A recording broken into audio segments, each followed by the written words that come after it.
VD. Satheesan മന്ത്രിസഭയിൽ മന്ത്രിമാരുടെ വകുപ്പ് വിഭജനം സംബന്ധിച്ച വിജ്ഞാപനം നീളുന്നു. ചില വകുപ്പുകളിൽ ഇനിയും തർക്കം നിലനിൽക്കുകയാണ്.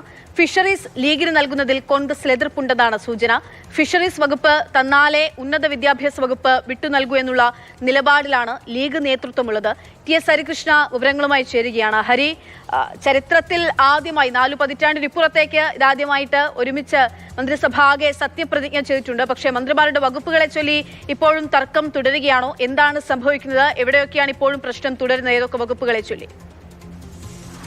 പക്ഷേ ആ തർക്കം പൂർണ്ണമായും പരിഹരിച്ചിട്ടില്ല. ഇന്ന് രാത്രിയോ നാളെയോ ആ തർക്കം പരിഹരിച്ച് വിജ്ഞാപനം ഇറങ്ങുമെന്നാണ് നമ്മൾ പ്രതീക്ഷിക്കുന്നത്. നമ്മൾ മാത്രമല്ല, ജനങ്ങളും. മുഖ്യമന്ത്രിയായി മന്ത്രിമാരായി സത്യപ്രതിജ്ഞ കഴിഞ്ഞു. പക്ഷേ മന്ത്രിമാർ ഏതൊക്കെ വകുപ്പ് കൈകാര്യം ചെയ്യുമെന്ന് സൂചനകൾ മാത്രമാണുള്ളത്. ഒരു വിജ്ഞാപനം ഇറങ്ങിയാലേ അത് ഉറപ്പിക്കാൻ കഴിയൂ, അത് ജനങ്ങളുമായി പങ്കുവയ്ക്കാൻ കഴിയൂ എന്നുള്ളതാണ് വളരെ പ്രധാനപ്പെട്ട കാര്യം. തർക്കങ്ങളെന്ന് പറയുമ്പോൾ പ്രധാനമായും ഈ മുസ്ലിം ലീഗുമായിട്ട് ചില തർക്കങ്ങളുണ്ട്. അത് എന്ന് പറയുന്നത് ഒന്ന് വിദ്യാഭ്യാസ വകുപ്പുമായി ബന്ധപ്പെട്ടാണ്. നമുക്കറിയാം, മുൻപ് UDF സർക്കാരിൻ്റെ സമയത്ത് വിദ്യാഭ്യാസ വകുപ്പ് കൈകാര്യം ചെയ്തുകൊണ്ടിരുന്നത് മുസ്ലിം ലീഗാണ്. അപ്പോൾ സ്വാഭാവികമായിട്ടും അത് അവർ ആവശ്യപ്പെടുകയും ചെയ്യും. പക്ഷേ LDF സർക്കാരിൻ്റെ സമയത്ത് ആ വകുപ്പ് രണ്ടാക്കി. ഒന്ന് പൊതുവിദ്യാഭ്യാസം, രണ്ടാമത്തേത് ഉന്നത വിദ്യാഭ്യാസം.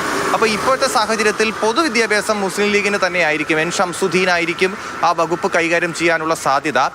പക്ഷേ രണ്ടാമത്തെ ഉന്നത വിദ്യാഭ്യാസ വകുപ്പ് കോൺഗ്രസിന് വിട്ടുകൊടുക്കാൻ, കോൺഗ്രസിൽ റോജി M. ജോണിന് ഉന്നത വിദ്യാഭ്യാസ വകുപ്പ് നൽകാനാണ് കോൺഗ്രസ് തീരുമാനം.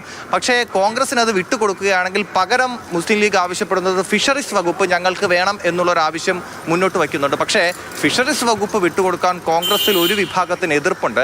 അതിനും ഒരു കാരണമുണ്ട്. കാരണം മന്ത്രിസ്ഥാനവുമായി ബന്ധപ്പെട്ടിട്ടുള്ള ഈ ലത്തീൻ സഭയുടെ പ്രതിഷേധം നമ്മൾ നേരത്തെ കണ്ടതാണ്. അപ്പോൾ സ്വാഭാവികമായിട്ടും അങ്ങനെ ഒരു പ്രതിഷേധം നിലനിൽക്കുന്നത് കൊണ്ട് തന്നെ ഈ കോൺഗ്രസ് ഫിഷറീസ് വകുപ്പ് മുസ്ലിം ലീഗിന് വിട്ടുകൊടുക്കാൻ പാടില്ല എന്നുള്ളൊരു അഭിപ്രായമാണ് കോൺഗ്രസിലെ തന്നെ ഒരു വിഭാഗം മുന്നോട്ട് വയ്ക്കുന്നത്. മറ്റൊന്ന്, ഈ മുസ്ലിം ലീഗിനകത്ത് തന്നെ ചില പ്രശ്നങ്ങൾ ഇപ്പോൾ നിലനിൽക്കുന്നു. അത് പൊതുമരാമത്ത് വകുപ്പുമായി ബന്ധപ്പെട്ടാണ്. PK ബഷീറിനാണ് പൊതുമരാമത്ത് വകുപ്പ് ലീഗ് നിശ്ചയിച്ചിരുന്നത്.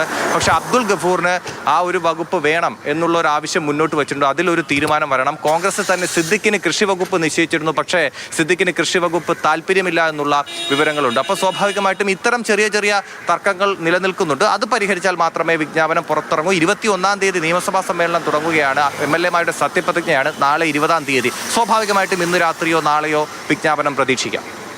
ശരി, ടി.എസ്. ഹരികൃഷ്ണയാണ് വിവരങ്ങൾ നൽകിയത്.